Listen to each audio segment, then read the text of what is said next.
আসসালামু আলাইকুম, শাহানারা কিচেনে সবাইকে স্বাগতম। আমি আজকে ফার্মের মুরগি রান্না করব। আদা, রসুন, পেঁয়াজ আর টমেটো কুটে নিয়েছি, নিয়ে ব্লেন্ডার করে নিয়ে থিয়ে দিয়েছি। এই সাইডে কড়াইতে একটু তেল দিয়েছি, সয়াবিন তেল আর পেঁয়াজ বেশি করে দিয়েছি, দিয়ে নাড়াচাড়া করে লাল লাল লাল করে নিয়েছি। এই সাইডে বাটনাটা দিয়ে দিলাম, আদা রসুন পেঁয়াজ বাটনাটা দিয়ে দিলাম, টমেটো বাটা দিয়ে দিলাম, ঝাল শুকনো ঝালের গুঁড়ো দিলাম, আমার সিক্রেট মশলাটা দিলাম, অল্পতে অনেক স্বাদ, হলুদের গুঁড়ো দিয়ে দিলাম।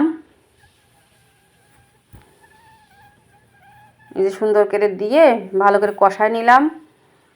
সরি, লবণটা দেখাতে আপনাদের মনে নেই, স্বাদ অনুযায়ী লবণ দিয়ে দিয়েছি। আর সাথে একটু বাটা নারকেল দিয়ে দিয়েছি, মানে নারকেল বাটা দিয়ে ভালো করে মশলার সাথে এই ফার্মের মুরগিটা ভালো করে কষিয়ে নিয়েছি। এই যে সুন্দর করে কষার সাথে আলু দিয়েছি, পরপরে দিয়ে দিয়েছি আলু, কষার পরপরে আমি দিয়ে দিলাম আলু। এখনকার আলু তো সিদ্ধ হতে দেরি হয়, দিয়ে নাচড়া করতে ঢেকে থুইছি, কোনোগুলো পানি দিইনি, মশলার পরেই কষাচ্ছি।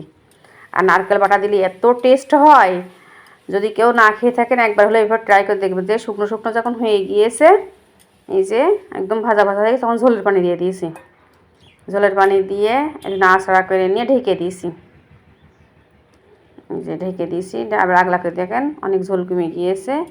একটু নাড়াচাড়া করে নিয়ে এই যে নামাই নিয়েছি। ভালো লাগলে এইভাবে একবার হলেও রান্না করে দেখবেন। আল্লাহ হাফেজ।